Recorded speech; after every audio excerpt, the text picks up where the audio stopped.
think it's a credit to the tolerance, stamina, and just goodwill of our new Columbus City Schools superintendent that she's still here after listening to all this ranting humor, and thank you. She's gotten a kick out of this so far. For those of you who have not met Dr. Talisa Dixon, I'm not going to read her whole resume. It's been in our newsletter, and it's fantastic. She was here in Columbus in the city schools, and now she's back, thank goodness. Her resume speaks wonders about her experience and her dedication to young people, and I have no doubt that we're going to see that in spades as we go through your tenure here in Columbus.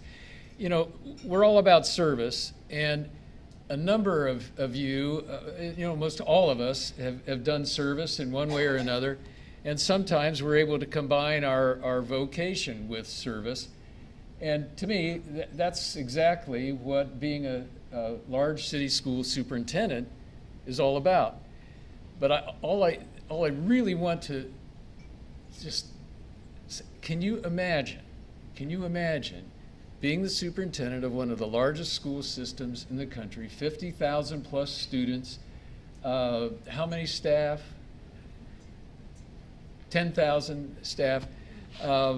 In this day and age, I mean, it's just an incredible thing.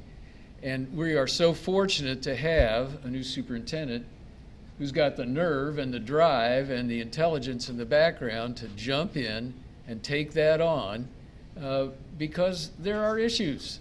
There's no question there are issues.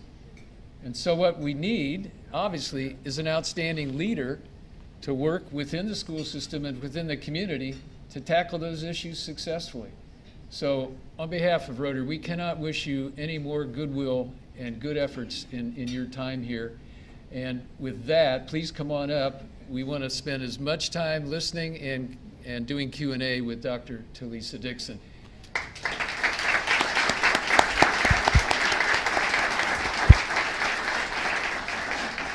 I didn't mean to forget, one of the Columbus School System's Board of Education members is with us today, Mr. James Ragland. James, please stand up. Talk about service. I mean, here's a gentleman who has a business, but also has run and successfully been elected to the Board of Education. Can you imagine the amount of time and effort that takes? And whether or not all of us would agree with every single policy, none of us would diminish in any way the amount of time and service that it takes to be a member of the Board of Education. So thanks for being here. Mm-hmm. Thank Okay, you. you're Thank welcome. you. All right.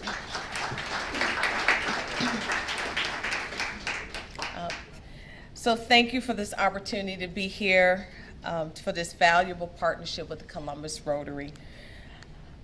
When the students came up, it just made my heart warm to see our students receive their awards. And we also have a student that's here who's observing.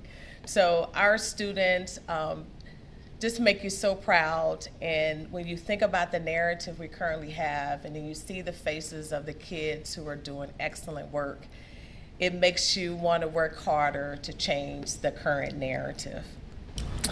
From mentoring kids one-on-one to sponsoring public service for projects with our teens, to providing scholarships for college and opening doors for new careers, Columbus Rotary, you have invested in each and every year to support education and to empower our young people.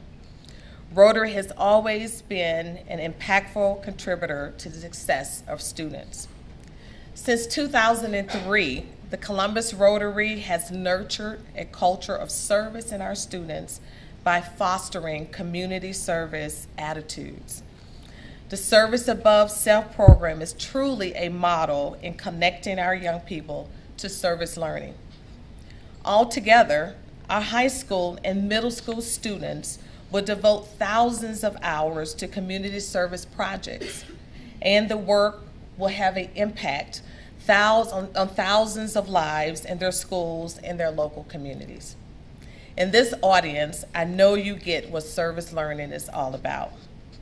You share an understanding that being a true servant leader is putting the needs of others ahead of your own, and in service to a larger goal or purpose. And in doing so, these young people get so much more in return. Service learning helps them grow both intellectually and personally, improving character, values, and responsible behavior. And our students engage in real-world experiential learning that promotes responsibility and civic leadership. For our community, service learning builds strong ties between students, schools, and then the communities in which they're located. Columbus City Schools has developed a powerful connection between our students' lives today and their lives tomorrow. Our internship requirement for graduation provides opportunities to volunteer in our schools, in the community, or at a nonprofit. And while many of these activities are teacher-led, they are successful because they are student-driven. Through community service, our students are connecting to the work of the community beyond the school. I appreciate that everyone here in this room shares in that same servant leader focus, and that we all share in a commitment to make sure young people in our community have every opportunity to be ready for success. Columbus City Schools is so fortunate to have so many nonprofit and public partners, because the truth is we cannot do it all, and we cannot do it all alone. We need partners to come together, align behind our mission and our goals. We need to find ways to best maximize these partnerships, and that's what I ask of you. Help us to continue to maximize our efforts. Help us change the narrative of Columbus City Schools. Because I know that there's a small echoing number of naysayers in our communities who have given up on our district. They believe the state takeover is imminent, and our grade on the state report card won't change. Trust me, I am not one to shy away from the harsh realities. I knew that there was an F on a grade card when I took this job. I knew there was an F on a report card when I left my district with 4 years left on my own contract. But I also knew that for 9 years, when I was the principal of Columbus Alternative High School and principal of Brookhaven High School, we were doing some amazing things. We had some amazing partnerships. We had some amazing students and parents, and we still have that. And that is why I said, yes, I would come to help, because I know what's here, and I know the power of our collective efforts and what we can do.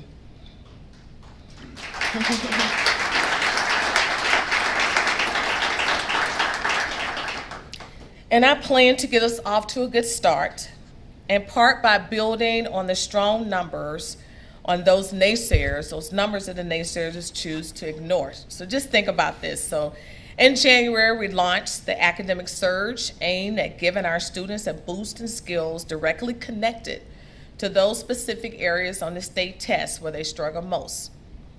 Now, I am not a proponent of state tests. I believe that our students should master the curriculum that we purchase and that we are teaching. When our students can master our curriculum, I believe the state test is just another assessment that they will do well on. But the focus must be on our curriculum and making sure the students can master those things. So we have the Academic Surge, we had a Saturday Super Reader program, and we've been seeing some results on that program.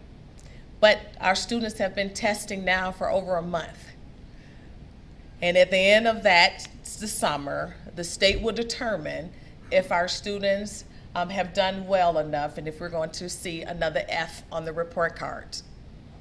After a month and a half of testing, that will come.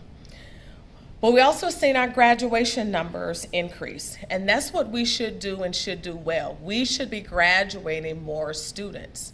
Our students should be coming to us ready to read, with service learning opportunities, and to be able to master the curriculum and show proficiency on that when they graduate and walk across that stage. They should be ready to go into the workforce, the military, or the college because of their experiences that they're having in our school district. And we will see a change in that narrative. So for the next report card, we will see a gain of at least 4 points on graduation. And we plan to see specifically about 6 students who will boost our 5-year graduation rates because they will be graduating in the summer. So just remember that students, our 4-year graduation, our graduation percentage always begins with the 9th graders. So that's why it's so important. If we see 5,000 students enter the 9th grade, we must see 5,000 students graduate 4 years later in order to see that 100% graduation numbers. And when we don't, that's when those numbers dip. But we also go back and say, you know what, if you can finish in 4 years, we also want you to give it another try and finish in 5 years. And we are seeing some gains in the 5-year cohort. So those are some of the things that I'm optimistic about. I'm very optimistic about our commitment of our partners, as I stated before, commitment of our teachers. Our teachers are working hard, but we know that our students are coming from so many different pathways. And that's why partnerships are so important, because as I stated before, the school district cannot do it all alone. We have to have some partners who can partner with us to remove those non-academic barriers that our students face, that so many of our students face. Students come to us, our teachers are teaching, but they go back to some of the, to some neighborhoods and some other challenges that the school district can't correct. That's why partnerships are so important. So I thank you for this opportunity. I believe when our district partners with our families, our communities, when those partnerships are all aligned, and we have a laser-like focus on our mission, not only can we change the narrative surrounding our schools, but we can also provide our students with an even greater opportunity at success.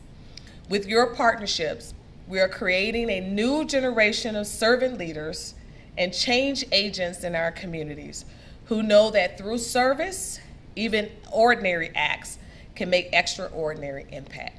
Thank you.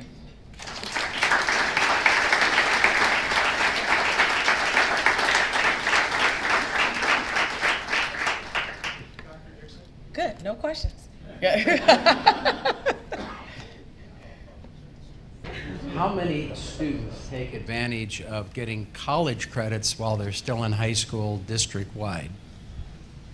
How many of our current students take advantage of college credits while they're still in high school?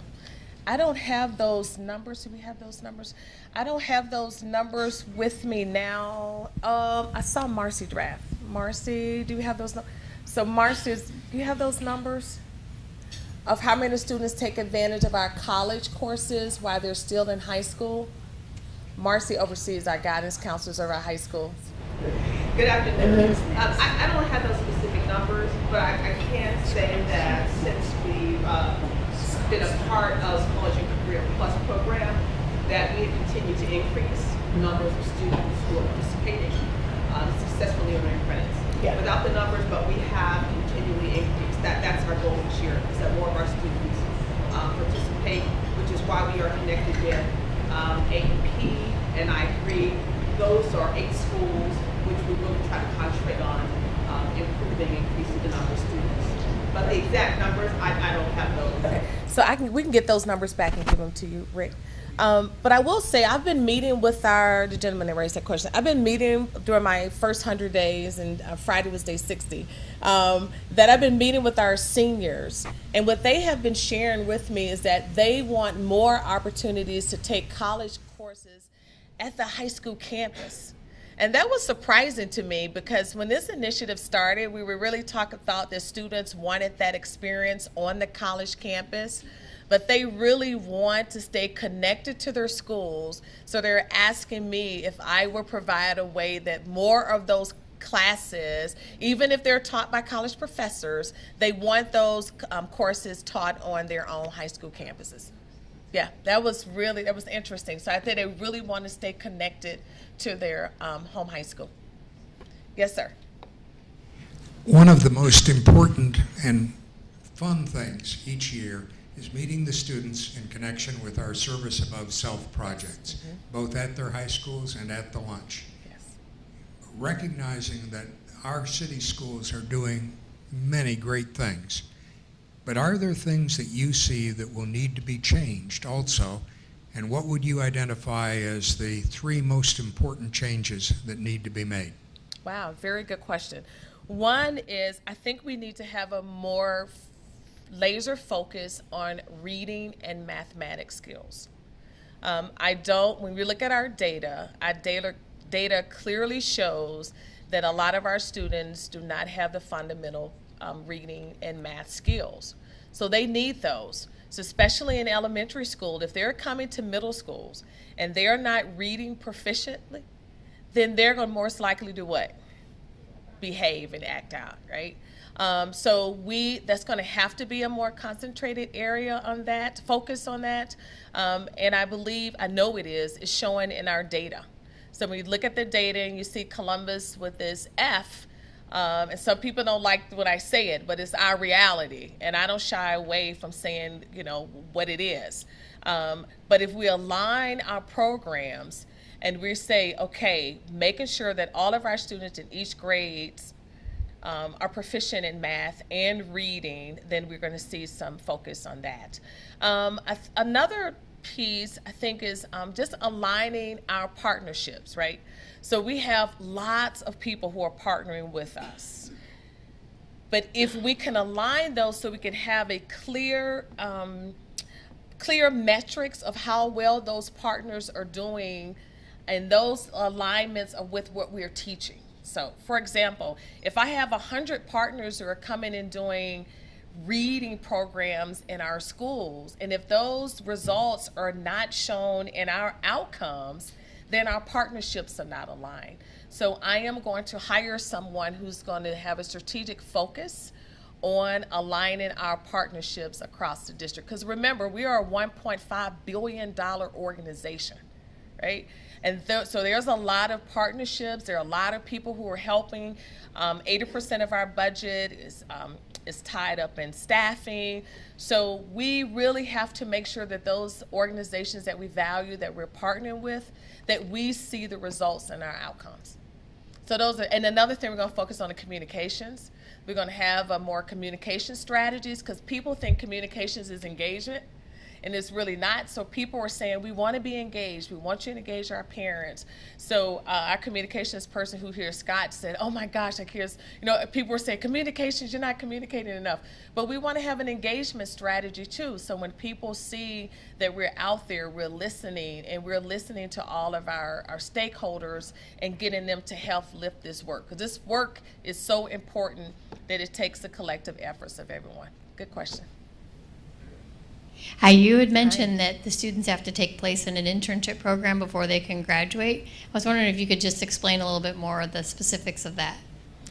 So do we have on that internship coordinator? I know our internship coordinator, what it was, and I'm still not sure if it's still the same and it was very different. When I was at CAUS, our students were released on 1 day a week. Right? And they were released 1 day a week, and they were out doing their internships, everyone except for the 9th graders, right? I think it's different from that now. So I'm not sure if they have the release component. Oh, yes, thank you, Mr. Rawls, who I just met. I'm bringing you up. Carrie, it's a partnership. Right. Go ahead. The internship program began in 1998, and basically what we did was, Columbus City Schools, we asked for a 90-30 split.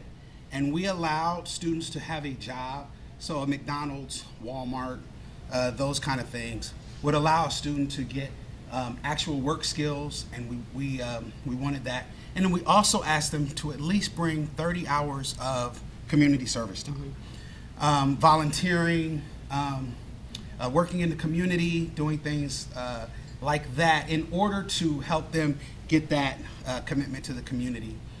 So the total hours is 120, and every student must get that 120 hours. We ask that they get 30 hours per year, but some students go over and above, some of these students we have today. Okay, thank you, thank you.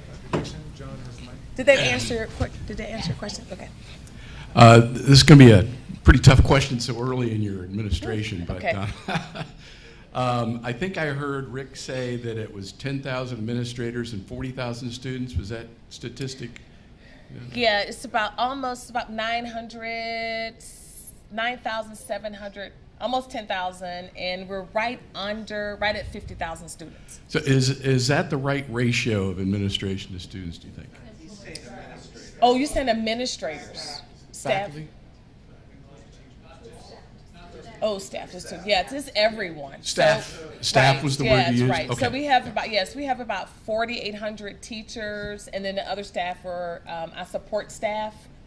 So the entire organization has almost 10,000 employees. Oops, sorry. I think we need more. And some of our classes are large, like our kindergarten class. We have a ratio of 28 and 29 to 1. But you think about our students. So, remember that our students are coming from multiple pathways, right? So for us, many of us in this room, if we had students and they would go to a classroom, they would go to that classroom their first day knowing some basic things that we may take for granted that they know. So some of our students are coming to us not knowing some of those basic things that we would think. So your first name, your last name, your parents' name, your home address, and phone numbers, right? Some students don't know that. So when our teachers are entering, I never forget my first year of teaching, I just thought, you think you're gonna be the teacher extraordinaire and you just gonna save every kid that comes to you until you find that one kid that doesn't have what the college stated that the students will have when they come to you. So some school districts like ours need more resources, and those resources not necessarily monetary, but they could be people. So we may need more classroom aides, we may need more interpreters. Our students coming with various social and emotional learning needs. Those things are real for our students. There's a lot of research that talk about our students are coming with so much trauma. For us, it may say, oh my gosh, what do you mean? But for our kids in our district, that's real when they come and they're not coming prepared as we would like them. But it's our job once they get there, right? So it's like we put that aside and say they're ours now. Now let's teach them. Let's make sure that in 12 years, they would be a value add to our community and job force, and to college and or military. Hey, can you hang on just 1 second? I apologize too. I didn't realize how many other folks from the district are here today. You have Marcy Graves, in charge of guidance counselors, right? And Krista Bauer is here, our longtime partner with Student Service folks now. And who else is here? Oh, A mentor is here from mentoring. Anybody else? Staff. Scott Barner, yes, longtime communications. Thank you. That it? We got Jason and Allison. Yeah.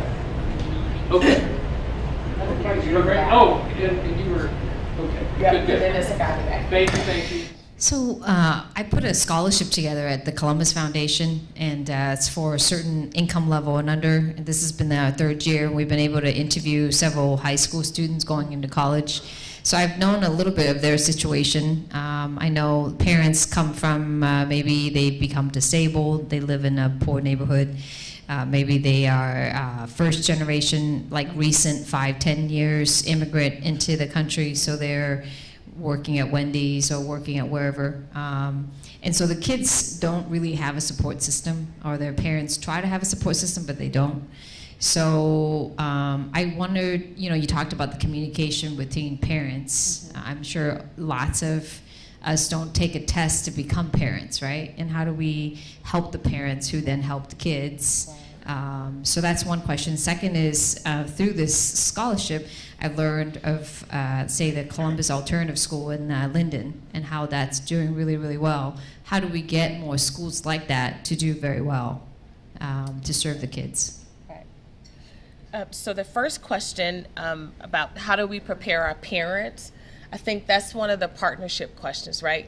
Because when we as school administrators, for example, when your student is disciplined and we call home to the parent, the first things your parent tell us, You can't tell me how to raise my kid, right? So that is a disconnect. So our job is to make sure kids are educated and educated well. Now, there are partners who may want to work with us on helping our parents. That's why we love our PTAs and those organizations, because that is the arm that I believe that should help with some of that heavy lifting, right? We want our parents to, I believe the school district should do a better job, if we're not already, I've not investigated this piece, and making sure that our parents have all the tools that they need in the school resources to help their students at home, right? But if there are some other partners who can help us help parents be better parents and be more conscious and aware of certain things, I think I would love to see an organization or a partner with some organizations that will help us do that. The second question was related to Columbus Alternative High School. And how can we have more of, the thing about COS, I would like to say, when I was first, when the former superintendent told me I was going to COS, and I did not want to go to COS, because I said, well, I mean, that school has everything. Why would I want to go to COS? But what I found, that school just had every student across the district. But what they had was so special was about the expectations, right? You enter that school and it was like you went to a whole nother world. And what it taught me was every school has a culture, but it's indicative on that administrator and those teachers to create that culture. I am big on, I say two people are the most important people in the school district. That's the teachers and the principals. Kids don't remember anyone else, but they remember their teachers and they remember their principals. And those principals are the ones that should create that culture, right? That culture is created with the leadership and bringing teachers and parents together.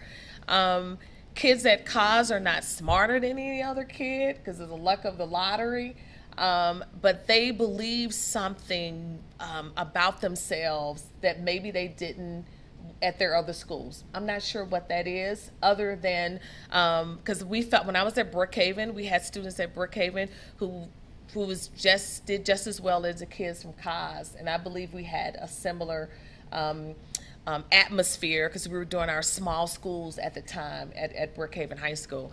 But I think when you have students who have that drive, that are in a space with teachers who care about them, and that is so important. And with leaders who are creating an atmosphere that leadership is important, student experiences are important, it changes the narrative for students. Because when you get them outside of where they live, exposure changes expectations. And you have to take kids other places. At COS, we traveled in Europe. We would go to Stratford, Canada. I mean, we took kids out to other places so that they can get that exposure. But every school in Columbus has an opportunity to do that as well.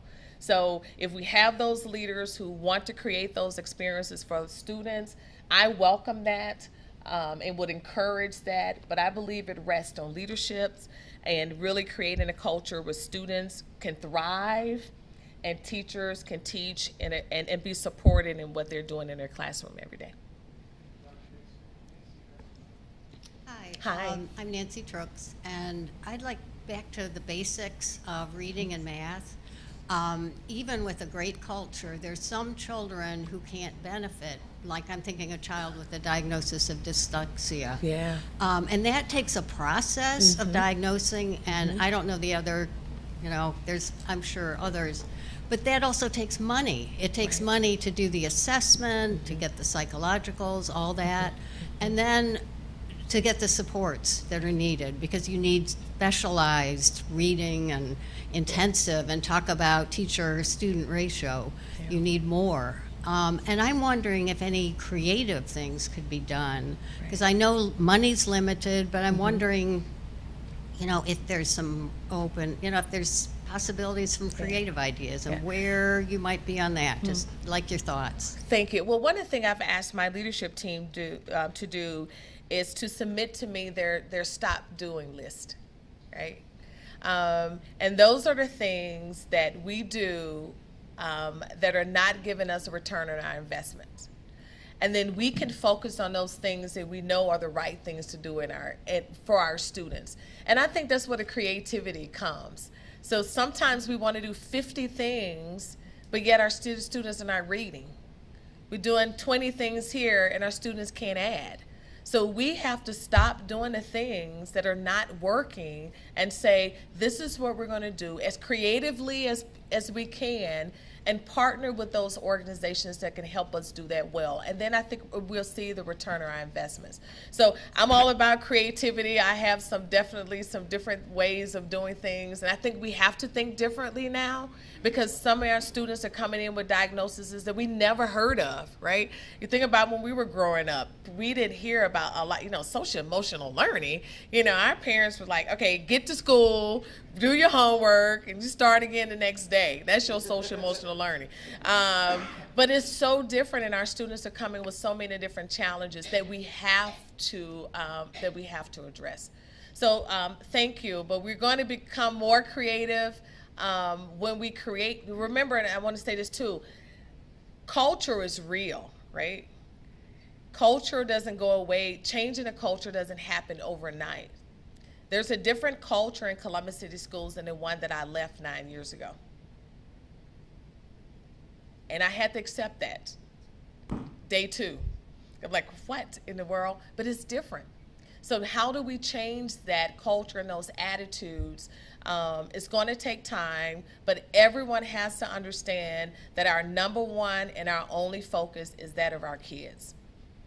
Nothing else matters. Our kids are our number one focus, and helping our teachers make sure they have the environment conducive to teaching well.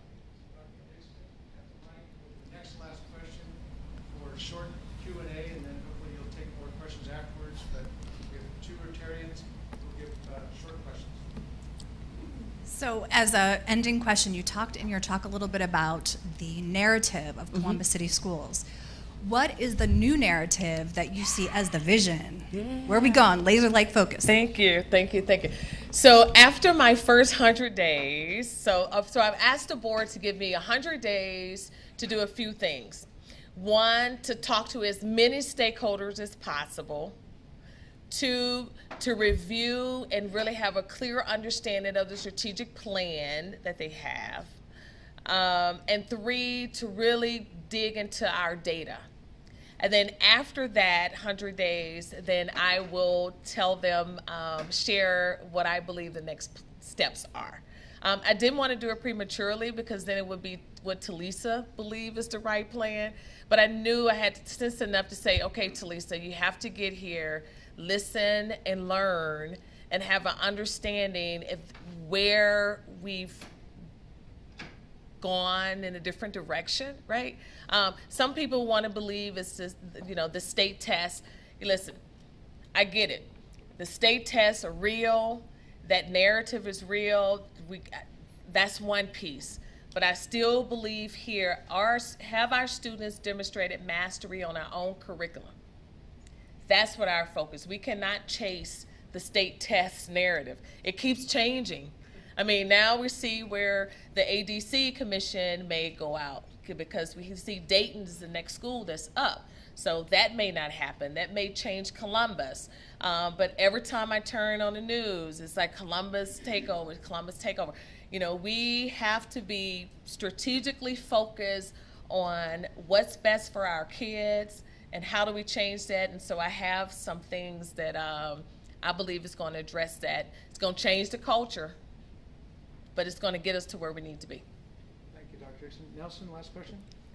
I've had the experience, and friends have also, of talking to principals and teachers who admit that, or say that, kids are being promoted who aren't really qualified to be promoted.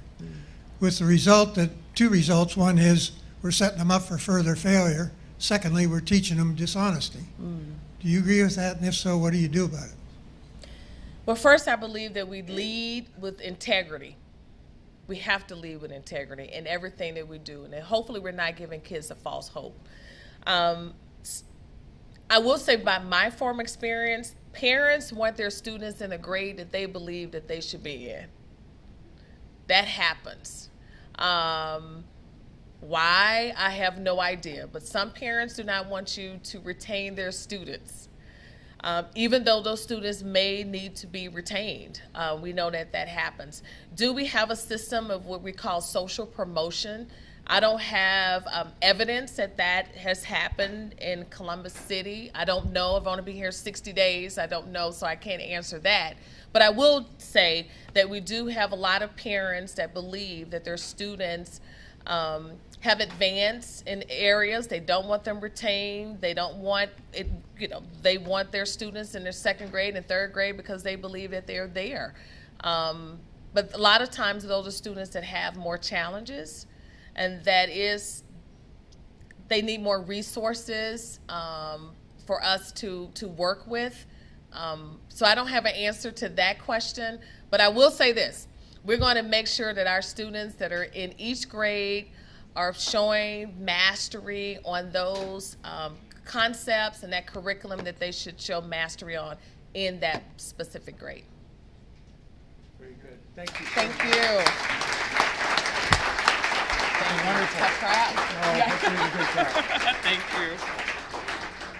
Thank you so much, Dr. Dixon. I had the opportunity to meet Dr. Dixon a few weeks ago, maybe a month ago, when we had the middle school fair at Valleydale.